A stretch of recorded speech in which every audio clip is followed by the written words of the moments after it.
Welcome to this episode of the Coffee and Technology Podcast. In this episode, we speak with Lucas Cuadros. Lucas is the co-founder of Unblended Coffee. Unblended Coffee is an importer that specializes on socioeconomic progress of young coffee growers in Colombia. Lucas is a young coffee entrepreneur that comes from a distribution background in the construction industry. We'll discuss what entrepreneurship means to him in the coffee industry and the challenges and opportunities that come with working with a group of young Colombian coffee producers.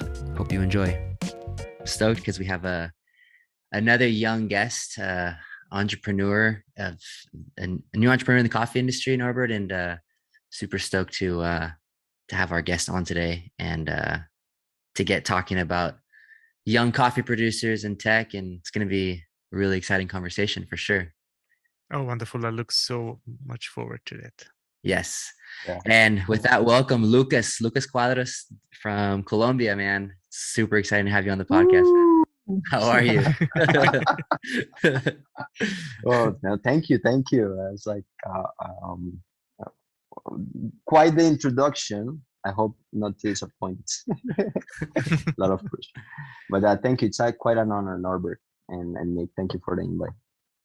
Yeah, man, for sure. I mean, for me, it's especially exciting because you're someone a little bit older than me, my age, that I really look up to and I learn a lot from, just as much as like Norbert for his generation, I look up to as well. And I think having both of your perspectives today, were on whatever we talk about, it's going to be not just interesting for me, but for our listeners as well, who I'm sure might have a lot of questions after this as well. With that, Lucas, maybe you could tell us a little bit about who you are really quick and your project Unblended and how that all kind of came to be. Okay, well, thank you. I'm especially looking forward to this conversation. I think it's going to revolve around entrepreneurship, like having Norbert here, having you priming that. So I hope we can trigger some good conversations with this podcast. Yeah. So I guess, my name is Lucas. I'm from Colombia. I'm Nick's age, good friend of Nick. I live in a small town in Colombia called Buga. I was a swimmer my whole life, and I ended up in the US from 2013 to 2019, and on a swimming scholarship at Wingate University. That was perhaps one of the experiences in my life that I'm more grateful about, and that I hope more people can get access to those sort of opportunities. So it opened the doors for me to a wonderful country that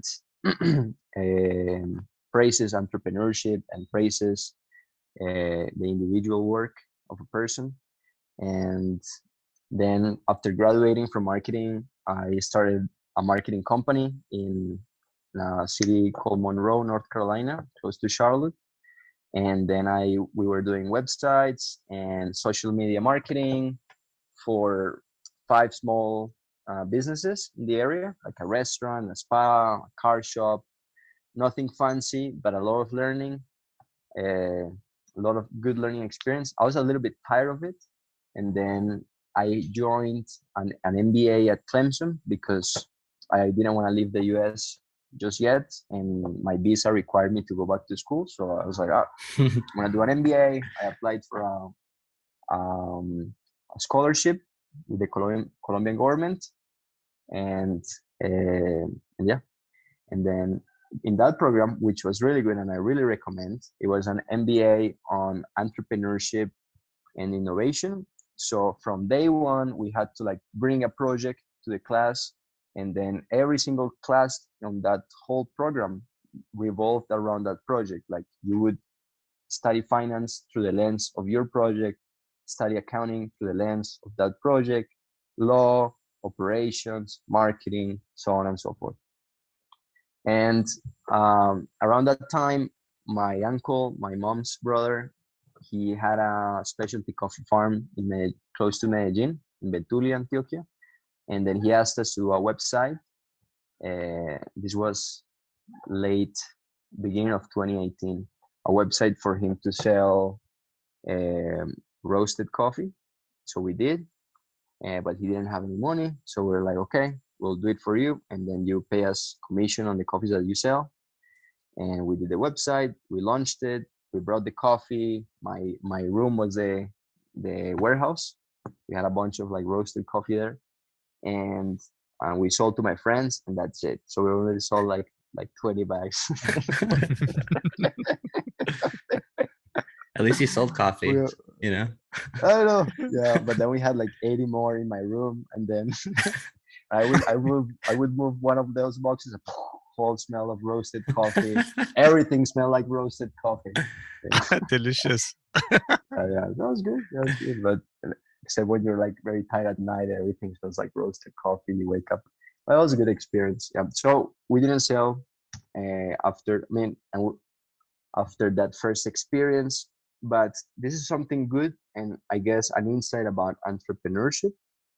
And probably Norbert, if you have a better metaphor, we can use this part of the story to like, so you can share your metaphor too. But I think entrepreneurship is like going into a dark room, and then you get like this little um, fire match, Yeah. like Mhm. a match. So you turn it on, and then there's for this brief little time during the while the flame is going on, you can see just a little bit. Then you can that e-commerce project for us was the first match I ever lit in the coffee industry in this dark room that it was for me. So I lit it up, and I saw, I mean, I guess a door, and that door was the next project that it led, which was trying to sell that roasted coffee, that it was obviously not working in the e-commerce. But I had 80 little bags of roasted coffee in my room. So I was like, how can I sell those? So I went to this supermarket, and the manager was Colombian. And then I was like, this is my way. And so I talked to the Colombian guy. He's like, oh, yeah, I have this coffee. Why don't you let me sell it here? He's like, no, man, I cannot. But I was so insistent that the guy was finally, the guy was finally like, okay, fine, man. Like, you just put it here on consignment. Let's see if it sells. Uh, so I did. We put it on consignment. 1 week, it went on Monday, dropped the coffee. And then on Friday, I go after class, and he's like, hey, Alex, how's the coffee going? And he's like, oh, man, nothing has sold. I was like, oh, shoot, you gotta be kidding me. Like, why don't you just let me come tomorrow, and I'll sell them myself, and then you keep whatever I sell. He's like, okay, fine. So I went dressed up with a hat, a nice shirt like this. Uh, and then I went and stood the whole morning there talking to every single person on a Saturday morning that walked into that nice supermarket. And he's like, hey, I have this coffee. Would you want to try it? And I sold one bag, Norbert. Oh, 4 hours, one bag. That's terrible. And then the guy is like, no, man, it's not going to work out. Please take your bags and go home. And I was like, okay, Alex. Thank you for letting me try.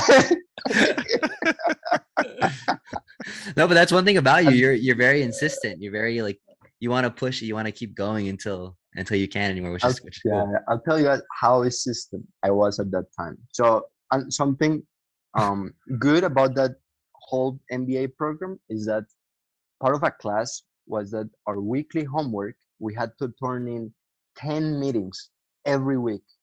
It was like a whole paper, and we had to list the meetings that we had and what did we learn about each meeting.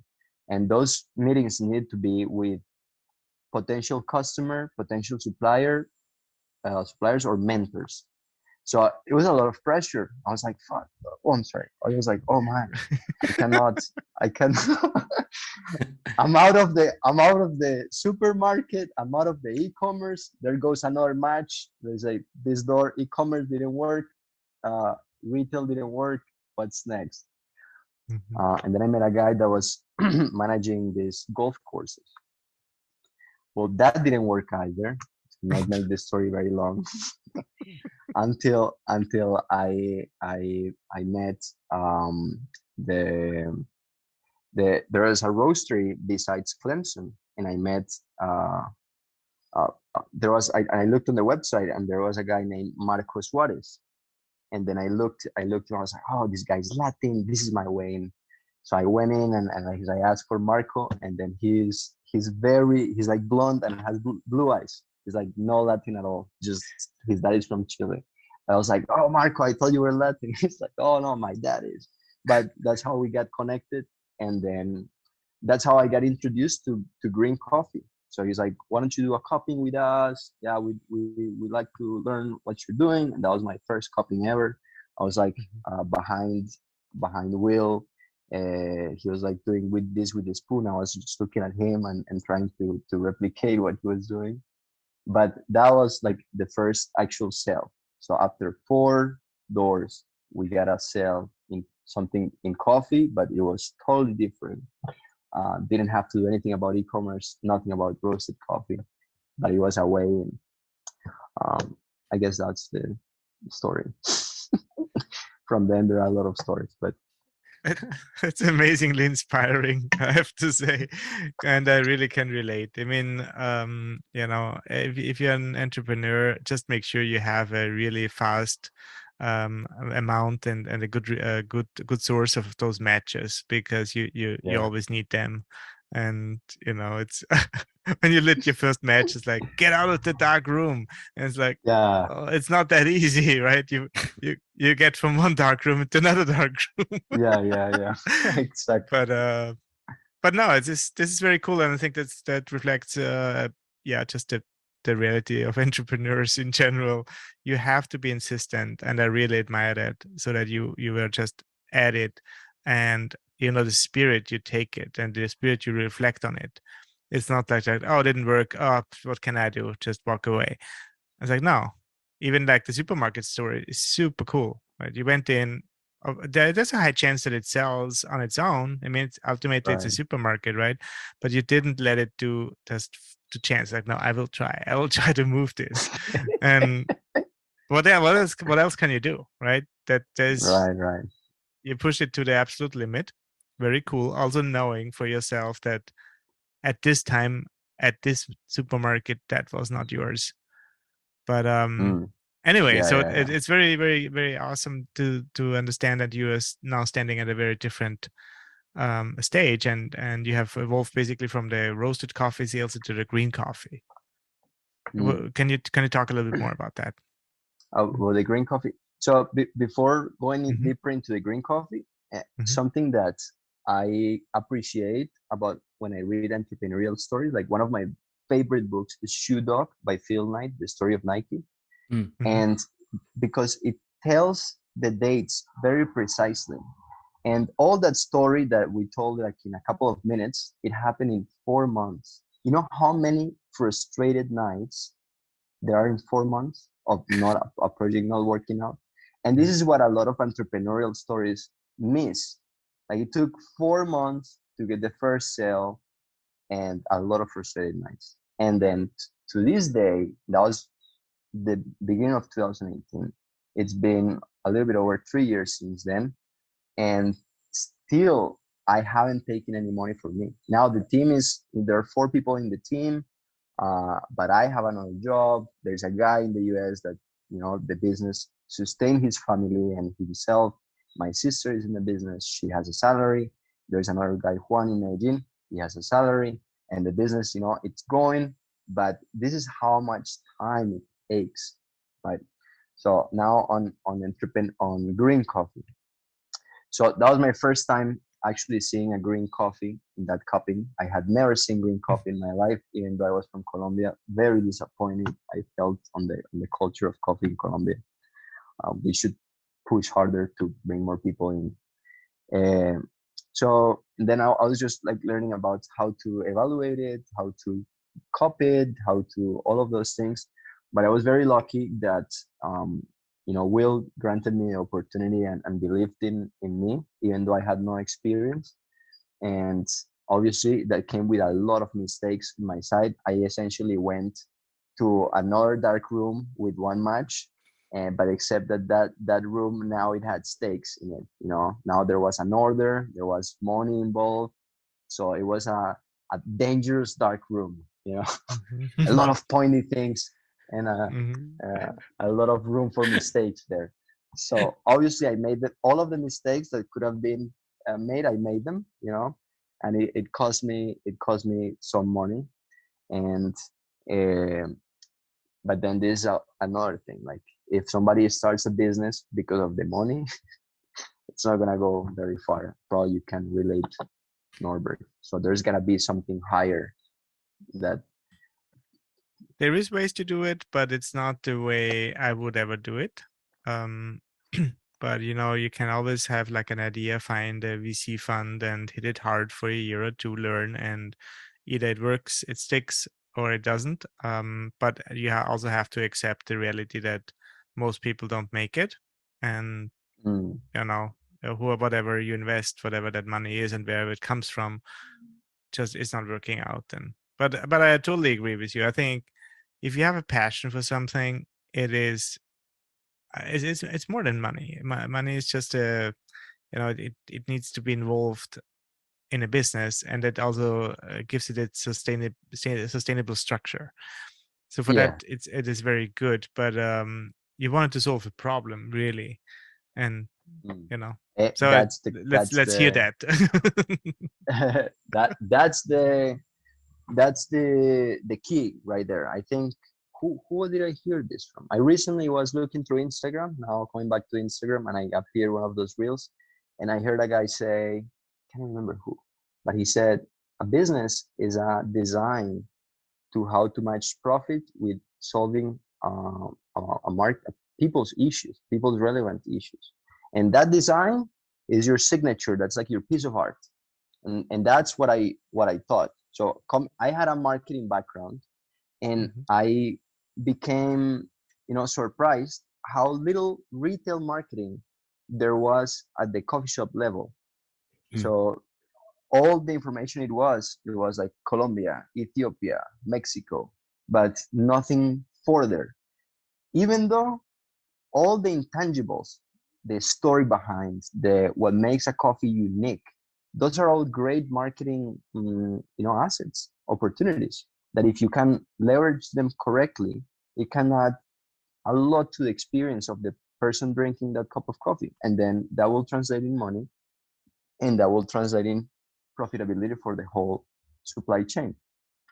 So Mhm. when I had to pitch the at the final day at Clemson, that I had to pitch like the project, what I ended up pitching was a marketing solution for coffee shops that would bring data, right? So it's very relevant for this conversation, from the whole supply chain and transform it in marketing materials, Mhm. like an email newsletter that you would scan a QR code on the coffee bag, and you would deploy a landing page with all these intangibles, marketing assets, where the farm was created, why it made it special, where it was located, a story, a video, all of those things. Like, it's not is not to objectify the farmer, but instead use that opportunity of collaboration to create something unique and um, and interesting in between, like the roaster and the farmer working together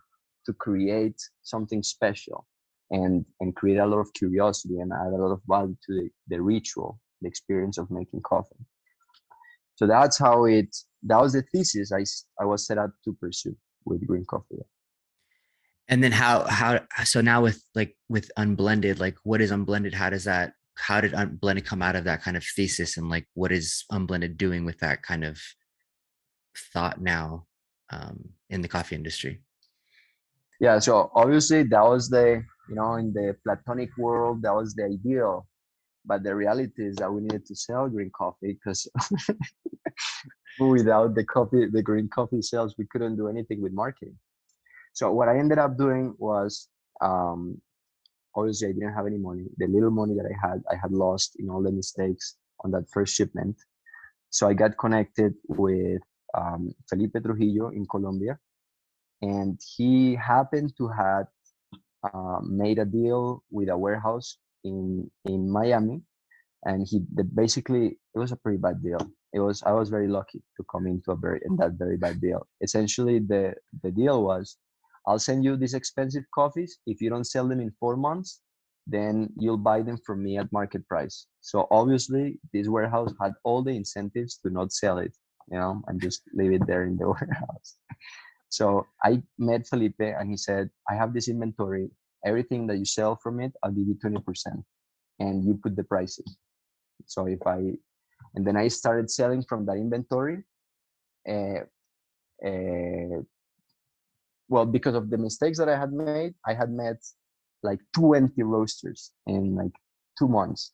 So I had all these connections, like going door by door, going to events, meeting people, and then I met 3 clients, and I started selling them from that inventory, and then creating marketing materials around it, like the QR codes. We did some landing pages, so that obviously required me to be very connected with Colombia.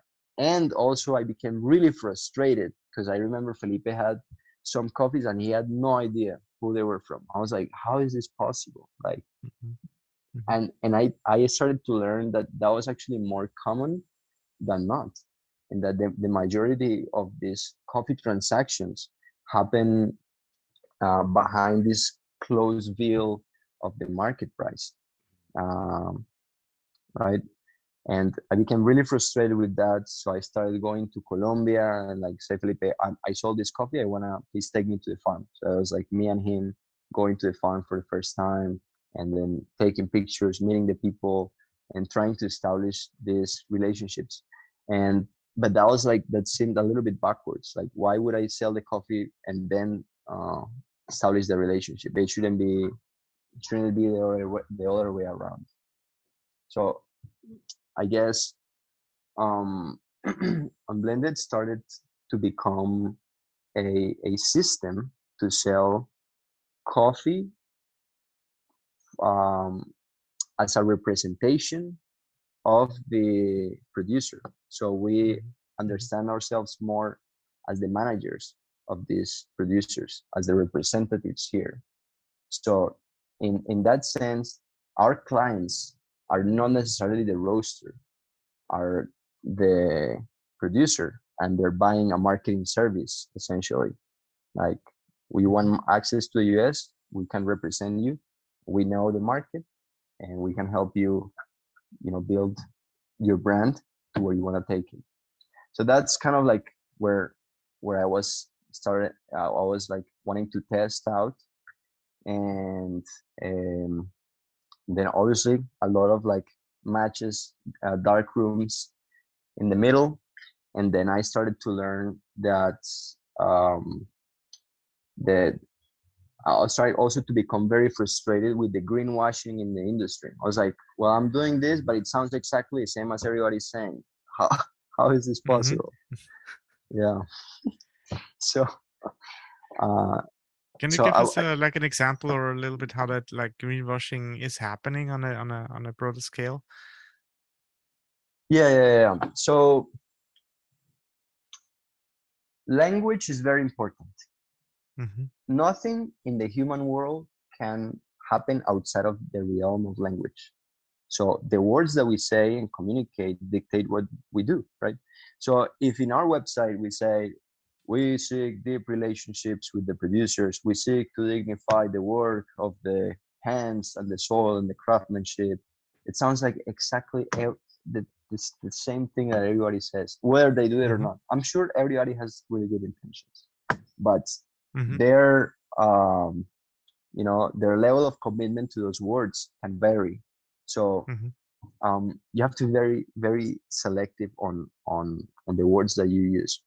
And I came to learn that the industry in the US was using price paid to the farmer as a marketing argument. And I thought it was a very weak marketing argument, because it essentially objectified the producer, and really benefited that the if that's a marketing point, then the benefit is for the people that are using it, and then the people using it need the prices to be low, essentially. But as I learn, and please push back on these theories that I'm going to say, because this is that my theory that's being built. I've only been in the industry for 3 years. I'm 27, so obviously I'm going to say things, and there's somebody gonna be there like, this guy's full of crap, and I hope that's the case, because a theory gets built by pushback and different opinions and conversation. But here's what I learned, what I've been learning recently. The problem with prices in the industry is just a symptom. It's not the cause. It's not a problem in itself. It's like fever, right? You get fever because you're sick, but you're not sick of fever, right? There is usually a deeper cause. So the problem with prices in the industry is a systematic, it's a systematic issue that results in low prices, harm in the environment, poverty in the rural areas, so on and so forth. And um, our industry is trying to come up with solutions to fix those symptoms, like pills, without actually changing the system. And if you look at, it looks a lot like Western medicine. So it's like ingrained in our, we don't want to change our healthy habits, but we just want to take more pills, right? Mm-hmm. And the systematic problem is that coffee is a commodity and it operates exactly the same as the other commodity systems. For example, all of them has different verticals for their different commodities. So coffee is just one of them. And we can go on and so forth with different big companies. So that makes them logistic and finance businesses, where they optimize for mass production and mass consumption of replicable goods. That's all in. Like, we need to produce a lot of this, sell a lot of this. And it wasn't until, but one of the difference in cotton, oil, and soy, all of this commodity, coal, is that coffee, you can make an experience out of it. A little bit easier than cotton, because I mean, you can wear a nice t-shirt, yes, but like with coffee is more romantic. There is something special with it. So like in yeah, but wine is not a commodity, right? Yeah. At least not, at least it doesn't, or it had never operated in these large commodity systems and infrastructures. Yeah. So it wasn't until 1974 that a lady in California, where you guys are, named Edna Knudsen. Erna Knudsen. Erna Knudsen. There you go. How is it, Erna? Erna Knudsen. Erna Knudsen. And this was so recent that she was the professor of one of the roasters we work with, and a really good guy, good man. Yeah. So it's very recent, very recent. Amazing. So, yeah, it's very cool. yeah. So Erna basically coined the term specialty coffee, as some of you know, and what she discovered was value in differentiation.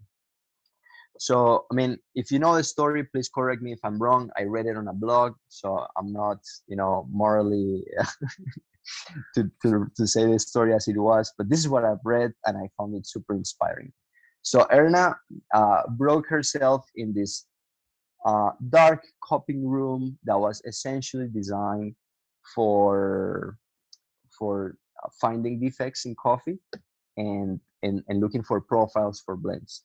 Well, let me put back some context on here on how the industry was before, so we can like understand the weight of what Erna achieved. So as a commodity optimized platform, what we needed, or what the previous business theory was, to buy from producers in producing areas. There's a lot of ideas of colonialism involved, and all of these agricultural systems. So they go to warehouses, cooperatives, they get blends to match a profile and have the volumes to get then shipped to the consuming countries. But before, in 1974, most of these clients were big corporations like Folgers, 8 O'Clock, all of these things that have different product names under their own labels, called 9 O'Clock Roast, French Blend, all of these roaster selection, all of these things. And then these profiles needed to be very consistent across their sales channels, across the year round, in spite the different harvests that were going on in the year. Yeah. So before 1974, the sales were done in containers. Like we sell 3 containers to Folgers, 2 containers. So nobody was paying attention to the, and then all these coffees were blended in Oakland to match this certain profile, or in New York, and then we get shipped and distributed to big commercial roasters. So in a context of 1 hectare small farmers in Colombia, then obviously if your production was below a container, your work was to be lost in a sea of anonymity forever. You would never know where your coffee was going to end up, and on this side, nobody would really know who was the hands behind it. So okay, now that was the context before 1974. And what Erna found and discovered value was that the coffees from Africa tasted differently from the coffees from America, and that the coffees from Colombia tasted differently from the coffees of Mexico, and that even inside Colombia, the coffees from Huila tasted different from the coffees in Antioquia. And this was not a surprise. People knew this, but she found value in it. So this is about entrepreneurship. She found value creation in this. At the same historical moment in California, there was this anti-corporation movement. So there were people, growing their own food. There were people making their own breads. There were people roasting their own coffees. And for the first time, people were building these home roasters and selling it to their friends. This was 1970s in Oakland, California. It was a historical moment. Yeah. So Erna broke herself. Like found a way into the copying lab, because women were not allowed in there back then. But I don't know the full story. How did she manage? But she did, and she discovered this. She became really good at finding different profiles. And then she asked, I guess, for permission to sell by the bag. But everybody thought she was crazy. She was like, Erna, we have clients buying by the containers. Why would you lose time selling by the bag? So she found who was willing to find value in the differential of flavor, which was these home roasters, being Starbucks one of them, Howard Schultz and Pete's and all of these guys that they later created the Specialty Coffee Association as a group. And then she found the system. She eventually created a company. I forgot the name of the company that was dedicated to finding special coffees and selling to these smaller roasters, specialty roasters, right? So what happened in the industry was that the demand was changed, but the supply was never changed. The value creating system, it was changed how we sold and promoted the coffees, but never how they were produced. So essentially, specialty coffee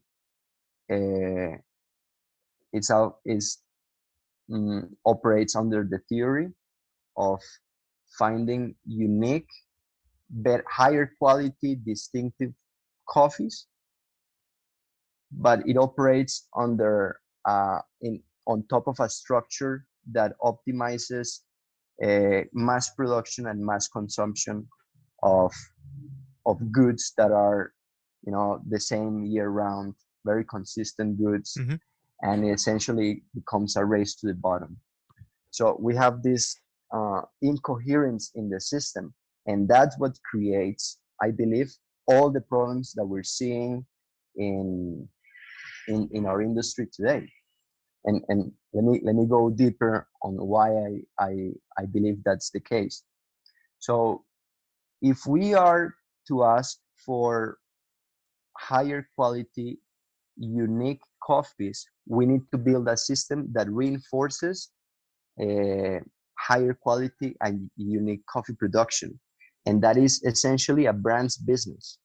Because if you have a brand like Cropster, you want to be putting out higher and higher quality of code year after year. But if you Mhm. never knew, if you never got customer feedback, how could you do that? And that's the case. That's the case with a lot of producers. Like we ask them for higher and higher quality, but they never get feedback because it operates under that structure, and essentially their coffees get blended at the cooperative, and so Mhm. does their work, hard work, and everything, so on and so forth. So we have two different businesses: a brands business and a logistics business that are clashing and creating all these symptoms like low prices, low prices crisis. Enjoying this episode of the Coffee and Technology podcast? This podcast would not be possible without the support of Cropster. Whether it's tracking harvest yields, roastery and inventory management, or simply tracking brew recipes, Cropster Origin, Cropster Roast, and Cropster Cafe can help you streamline your workflows and help you operate more efficiently. So that's extremely interesting, and that's also part of my experience in my work I did 20 years ago in Colombia at the research center to basically figure out how to. Well, our main thesis was how can we help smallhold farmers, and back then we looked at specialty crops like coffee, like cacao, tropical fruits, nuts, honey, where Mm, you can break away from the commodity market into a specialty market. And back then we were at about 5% of specialty coffee market in the US. When I say back then, but it's really only a few years ago. And and we thought, well, if that market grows to like 15 or maybe 20%, and it was a wild dream, we would really solve a big problem. Now it's all at about 25% of the market is specialty. Right? Not everything is highest specialty. I think what you're talking here is already the upper segment of specialty. But I think there's substantial more opportunities for farmers. So I would like to dig into that a little bit more, since I mean you're at yeah. Origin, you're right there, right? You work with farmers. How how how does that type of work come together? And um, I mean, yeah, tell us a little bit more about how that works. Mhm. Okay. So one of the things that are frustrating and a really good learning experience is that you, when you're in the US, it's very romantic. Like this coffee comes from the hands of Carolina Ramirez. She's 34, beautiful lady, and she's putting her work, to create this masterpiece. And Uh, then that's how I sell coffee in the US. No. With no, just. that's how you But do then it. when you cook, Well, yeah. That's a secret. No. But then when you come here and then you're like, Carolina, we have an order, and then the all of a sudden the market price just suddenly climbs so high, you realize with a lot of humbleness that the choice comes down to her. She always has the choice. Like Mhm. really, the problem of scaling specialty coffee comes down to the choice of the producer, and they always have the choice. Do I choose to create and work on my personal brand as Carolina Ramirez? This is the example of her, and like have my name be renowned, and I want customers to ask for my coffees, and that takes consistency and work and time and extra work. Or do I just like do whatever and send it to a cooperative, get paid right away for whatever the market price? If the price is good enough, I'll just make myself some pesos and that's it. Right? So it takes a lot of empathy, uh, dedication, closeness to the producers, so they understand that this is a long-term vision. Like Mhm. this is something that specialty coffee can be super good because it can be their own brand. They can be Inmaculada, La Palma y el Tucán. They can put their prices on their terms. But if constantly you're faced with that choice and you don't see long term, uh, you're never gonna get to that level. Isn't that You also know, a kind of a little bit the story of entrepreneurship? That some farmers are like more interested in that and taking some risk and putting in the extra work, and some others are maybe just not. And I think that's also respectable. exactly. So realizing Full realizing circle. that, realizing that, learning that last year, we created a incubator for young Mm-hmm. coffee farmers to understand their farm as a business. Me coming from an incubator mindset, Clemson was sort of an incubator for Mm-hmm. me. So we're Mm-hmm. like, if you, son or daughter of a traditional coffee farmer, want to take your inheritance to the next level and be the next Inmaculada, be the next La Palma and Tucan, we're here for you.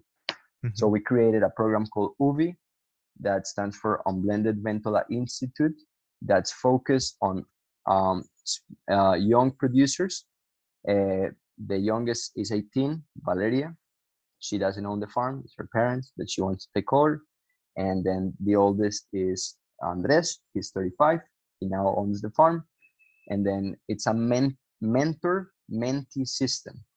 Mm-hmm. We have Felipe Trujillo as a mentor, Sebastian Ramirez, another producer from Colombia, and recently Diego Campos, the barista champion, as mentors. There are 3 mentors. And Mm-hmm. then in the mentee side, there are 30.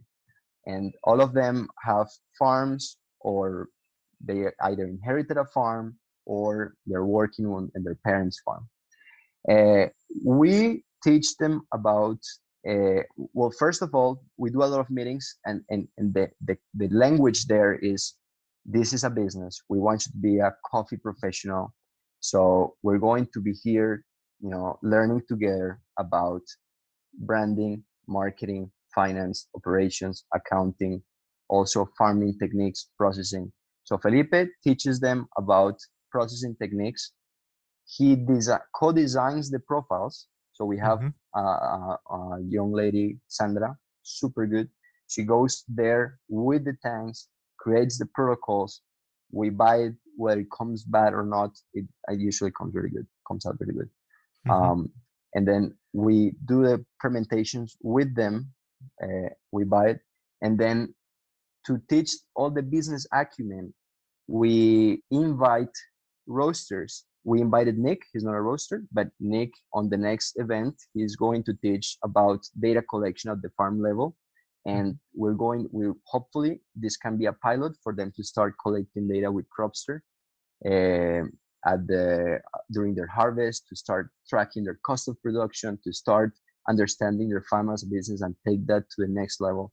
But we've had other roasters come in and teach things like entrepreneurship 101, home roasting, how to build a menu in a coffee shop in the US, so they understand that and understand how it works. So there's a lot of learning that happens in that connection with when a roaster comes down and teaches what he knows and he learns what they know. It's a beautiful system. So it creates a lot of buy-in from both sides. Yeah. How do you finance it? Ally finances our US operation, and Mm-hmm. we're working with Root Capital to, well, they had this hasn't, we're like in the due diligence process, I guess, Mm-hmm. to be able to finance all the Colombia operation. Mm-hmm. But when it's in the US, it's thankfully to our mutual friend Ricardo. Ricardo. Mm-hmm. Mm-hmm. Do you think the whole operation can be self-sustaining or sustainable financially? Yeah, 100%. This is, I don't think there. So charity, personally, I don't think it's a good design. I think if Mm-hmm. you want to create a social change, it has to be in a self-sustaining thing. And then here I'll bring another metaphor. This one is from Simon Sinek. Simon Sinek says, a business is like a car, right? Profit is your gas. Never the purpose of a car is to get gas. The purpose of a car is to go from point A to point B. But without gas, you cannot go from point A to point B. So when you bring that to business, never the purpose of a business is to make money. But without money, you cannot get where you want. Yeah, absolutely. Yeah. That's exactly why we founded Cropster, because I did I worked in research. I did a lot of development projects. I did all kinds of did social work, and that's all usually donation financed. And I really missed that element which would allow to do the right work and to do good work on a longer term perspective. And longer term means it needs to be sustainable. And we founded it as a I would say almost as a bet against the projects. It's like, well, if we bring something to the market which the market needs, and the market is helping to finance, then we have something which we can develop further and can run on the long run. And here we are, 15 years later. It's Beautiful. the gas is still Beautiful. there, and There the you car go. is still going. The car's still going. Yeah. 100%. 100%. And I think as you as a business founder, this is your legacy to the world. Like for me, this is more than Unblended. This is like my piece of art, for lack of any other artistic skill. This is what I want to leave to the world. A good design that hopefully has a meaningful impact in our supply chain. I mean, if you think about it, everything in the human world was designed by people with the same abilities as us in this conversation. Like all the business, every country, every law, every philosophy, even every religion, you know, Yeah. every system, like the coffee system. So why cannot we change it? We Yeah. have smartphones. Most people didn't. So the decisions those young farmers take, they are quite impactful. So they need a lot of learning from their side. It needs skill. It needs maybe financing at some part, and it's taking risks. So it's like lighting those matches. Like even if you have a framework, you help them, you have made some experiences which they don't have to make anymore. It is still scary. It's their own production environment, it's their own farm. And can you help me a little bit on that thought I really have for so many years? Farmers always have to think a little bit long term because of the nature of the business. Like plants are not growing overnight, especially coffee plants might take like 4 years to get to full production. If the coffee plants are, if there's like some leaf rust or if diseases and climate change and weather in general and the market, it's a scary thing. How do you manage that, and how do you help them to get through those dark rooms and Yeah, find the light room? the Lightroom. So there's a good thing about and a bad thing about working with young coffee producers. So the first thing is that the average age of a coffee grower in Colombia is 63. And Yeah. this is a global problem. If you take the average age of any farmer in the world is over 55. Mhm. So I was just looking more statistics. In Colombia, between 1993 and 2021, the population over 60 years old grew by 2.5%. And this Yeah. is data from the National Federation of Coffee. Mhm. Uh, so when these guys are almost like rebels, and that's the good thing about working with them. They already are getting stuff from their parents, like don't live the life that I've lived, go work and in the city, go to the city, go pursue better opportunities. Their parents are telling them that. Valeria's dad got mad at us because he wants her to go and study in Medellin because they have the means, and he wants her daughter obviously to have a career. And Valeria is so romantic, like you should meet her, that she wants to stay and be a farmer. I can read you guys a poem that she wrote on this idea. So Awesome. Yeah. so so the fact that we have this group of 30 young people, a lot of them are in their early 20s, it already makes things a lot easier, because it's hard, as you're saying. It takes long-term vision. It takes putting the extra work. So the fact that they're wanting to go against what's expected from them already makes it a lot easier. The hard part is their parents, because if we're working with people with young people, like we're essentially working with their parents as well. So this feels sometimes like an extracurriculum school activity that we have to like ask their parents for permission. Really the negotiation is with their parents.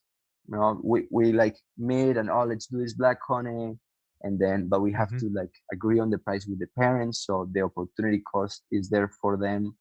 So that makes it hard. So it but since they're I guess children, people at Ubi are so passionate, and Nick, you'll see this when you go. Like every time I cry. This is so moving, so passionate. Yeah, really, really, really. It just makes it easier because they see their like their sons and daughters just being so passionate about this project that they're like, okay, I know I've never done a black honey, but if you're gonna buy it, it's okay. Let's try it. Do this experiment. So yeah. So your purchasing guarantee comes in as a support for those farmers, and say, well, you try something out, but we guarantee your market. Yeah, 100%. We don't offer these experiments to all of everybody. No. So they have to be coming to the UBI events frequently. We first buy their washed coffee. We first invite them. So it is like it comes with levels.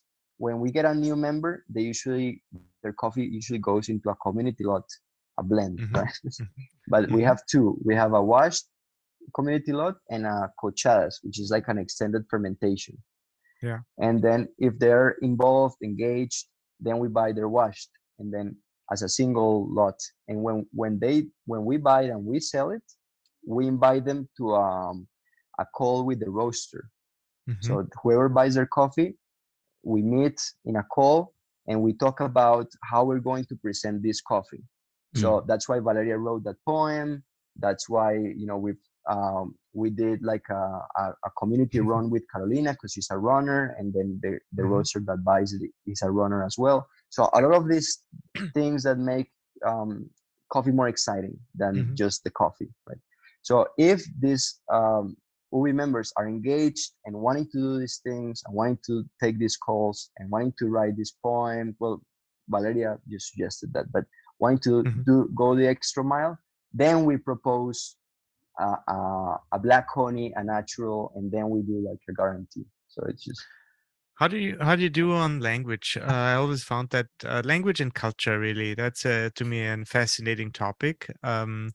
Language can be translated, culture probably also, but it's a little bit harder. How do you work with that? I mean, I don't know, because every roaster that comes in and teaches a lecture is in English. I guess I've become good at simultaneously translating English to Spanish and back and forth. So I'm usually the translator in the calls and those lectures. But also my sister is good at that. But the translation is, as you said, it's not literal. It's also, you have to explain context. Like people usually say this because of this. Like, please consider, like, please say thank you. This is what they're expecting to hear. Things like that. Yeah, there's a few ground rules you can get like in any culture. Yeah. Go to Japan, you try to bow a little bit. Yeah. Stuff like that. Not too hard, but there's underlying harder things to understand. No, cool. I know I didn't say much, but I love listening to that all, to me both. And Lucas, thank you, man, for sharing all of that. It's amazing what you're doing. Yeah, it's highly inspiring, Lucas. Amazing. I same here. I was listening the whole time, just like, there's so many pieces of gold in there.